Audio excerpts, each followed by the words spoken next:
Hi guys, so a lot has changed since I've last made a video. I've actually been quite irritated, exhausted, so I just decided not to make a video, but I'm doing better now. I think a coyote or a bobcat massacred a lot of my chickens. A lot of the mothers had babies, and so the babies couldn't get up into the coop because the boards on the ramp were rotting off, and so they stayed out with the babies. Anyway, yes. So I'm down to 4 chickens. I got 1 Silver Lace Wyandotte hen, 2 Leghorn hens, and a Rhode Island Red Rooster. And so in here I have some Blue Lace Golden Wyandotte, some Black French Cochin Morans, and some Lakenvelders, and 1 Isa Brown. And it's really kind of hard to tell them apart right now. But I need to get an exhaust fan for the campers so I can get ready to move them out there, because somebody is borrowing my incubator and has chicks hatched out, and we're going to keep hatching them out, guys. We're going to keep hatching them out. So, yeah. Okay, so here's the anti-slip shower stickers, and the first kind I got was clear, and I was thinking, well, I could cover up where the slats used to be with white. It'll make it look better, and honestly, it doesn't make it look any much better, but that's okay. The purpose of it is, the functionality is to let the baby birds get up there, because that's what happened last time. And I want to get an outdoor latch chain for here, because if you notice down here, something's been trying to pry the door open, actually. So I'm just going to do this now. I don't know what good that's going to do, but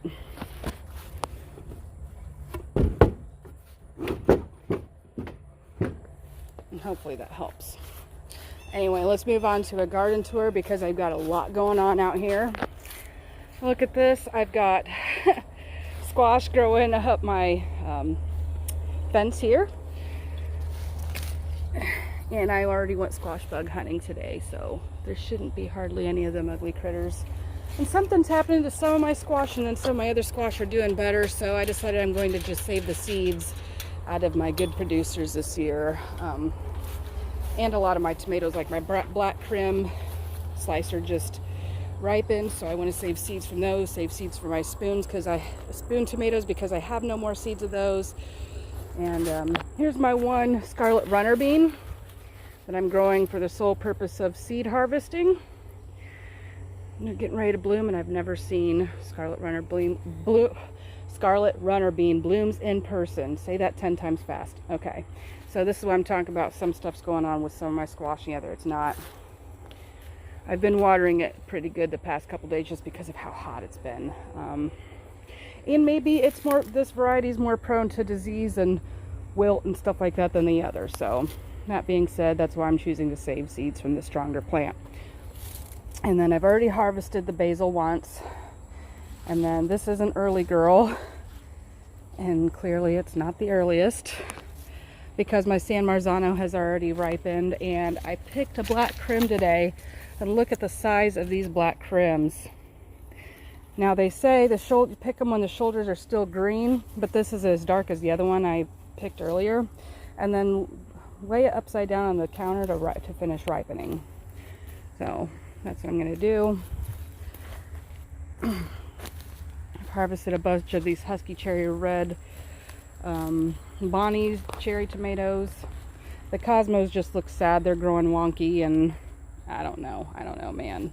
I tried. This spoon tomato's looking crazy, but I've harvested quite a few little tomatoes off of them. Aren't they cute? I just love how tiny they are. There's no slicing. There's little bursts of delicious tomatoes. And I got some Pink Fame, blueberry, blue creamberry tomatoes that I think I've only lightly picked off. And then same thing over here with some of these squash varieties.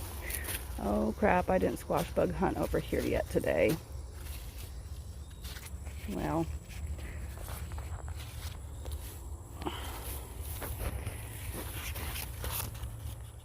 you see that? Nymphs of different ages. Hang on while I kill them. Okay, I done the squash bug killing over here, and I got a handful of leaves with some eggs and a bunch of nymphs on them, so die, babies die. Now, dogs are playing in the pond.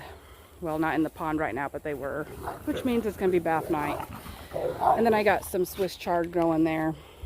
and a marigold and some dill and some chives. Yeah, it's nice. Still nothing in, well, I got volunteer dill in here, which is going to be great for pickles, so that's great. And up here, my yellow prolific straight neck squash is really sad, and I'm not sure what's going on with it. So my strawberry plants are really sad, but hanging on, so we're going to let them do what they do. I let them dry out a little too much at one point. That plant needs, some of these winter sowing pots need actually put in the ground. Again, my cosmos are growing weird. I don't think I'm going to grow cosmos in pots anymore. The lavender's in bloom. Here, and then I got to deal with this giant ragweed at some point too. My one citronella plant's doing pretty poorly, but maybe it'll come back. My elite Simpson lettuce is bolting, and I'm letting it. The rosemary's doing good. I'm not going to do anything with that sweet potato. My calla lily, I was going to say canna, and it's not a canna, is in bloom, and so is my little ice plant right here. Aren't they cute? Yeah. Oh man, my eucalyptus is not looking so hot. See, that's the silver dollar eucalyptus. Yeah. All right, now to the pasture. I'm gonna throw these leaves in the pond on my way. Here I have green Hubbard squash growing. That's what this one is, and it's also climbing the fence. The electric fence is off right now, so it's okay. All right, let's go down to the pasture. Okay, so I want to say Prince of Purple zinnias growing down here, which I've only grown cut and come again before, so these are kind of, they seem a bit taller and to me, but I don't know. I think the blooms, that color is beautiful. That's one of my favorite colors ever, that magenta there. I love how purpley and pink and deep and rich it is, yet it's neon at the same time. Stunning. So then this down here is my dragon's tongue bush bead that I ran out of seeds on those, so obviously I'm growing out some beans simply for seeds, and then now I'm starting to lightly prune and pick and harvest the other beans. Then I have the fire tongue beans down farther on too, and then some cowpeas that they're pole, and I didn't know what to do with them, so I started topping them on top of each other because they're trying to wrap around my other plants. And then I have cucumbers finally starting, guys. I have some, I can't remember what hybrid it is. And then a silver slicer that I found at Victory Seed. And I have different kind of melons out here, from golden honeydew, green honeydew, 2 different types of cantaloupe, Delicious 56 and Hale's Best. Like 4 or 5 different types of watermelons, some Japanese tiger melons, which were new for Baker Creek last year. And most of my holes that I've burned into the landscape fabric are filled, and so I couldn't be happier, you know. Now I still have time to go ahead and fill in more holes, which I'll probably end up doing so I can have a continued harvest. My okra, that bed looks weedy as crap, and I'm not looking forward to digging potatoes out of there, but you can see I got sweet potato vine coming out of the okra, and I just harvested okra today too. So, I mean, and look, finally, corn. And I can't exactly remember what variety this is. I want to say double sweet, but I would also say I'm a liar too. And we still have some germinating and coming out of the ground. So then here in another week or 2, I'll go ahead and thin them down to 1 stalk per hole. And thank the Lord, I finally have corn.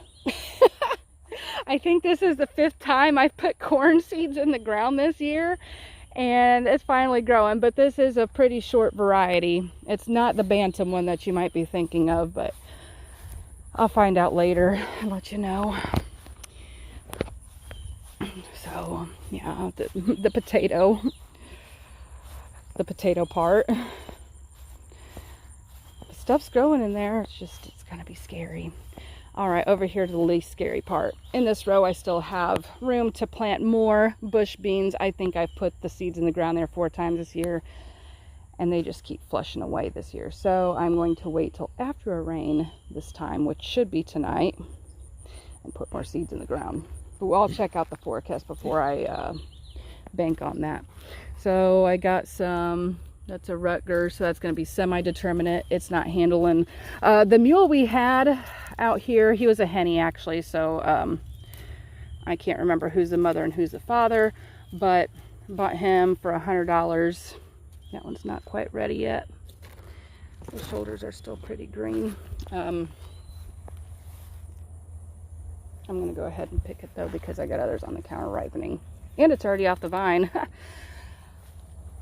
He does not want to be let at all, so he got loose after he was being moved around by the four-wheeler.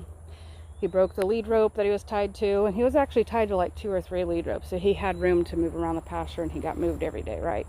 Well, yeah, he finally broke the lead rope, and he chasing him down to get him castrated and all that. He ran through my Florida weave method, so since it's been extremely hot here lately in western Kentucky, I waited till it got dark out, came down here with a lantern, put these stakes in. I actually have some tomato ties. They're pretty stretchy, and just tied them up as best I could. So they're looking better, and they're going to continue to look better now that they have good airflow. And that's why I prune all this down here about 6 inches or so, because it provides better airflow for the plants. I'm just saying. Okay, so we got some that are gross, and I'm just going to pick off and chuck. Yeah. And I can't remember what varieties are what, but there is Homestead, Celebrity, Roma, and cream sausage. And I actually picked a cream sausage today, so I can actually show you. And I'm going to save seeds from that one because I don't have any more of that one either. Yeah, this is a cream sausage plant, and so is that. And there's some bad tomatoes on them, and I'm going to pick them off so this plant focuses on getting healthy and putting out more blossoms, hopefully. And I can't wait to taste this tomato either. I've never tried a white paste tomato before. And my jalapenos, check them out. They grow yellow like that, and then they ripen to red, but I've tasted them and they taste like jalapenos. And I bought most of these plants, all of my pepper plants at least, as transplants because my seeds germinated while my grandma died and turned out really leggy. Yeah. Oh yeah, my one Ichabod type eggplant, I've already picked one off of it, and now it's got several more babies growing on it.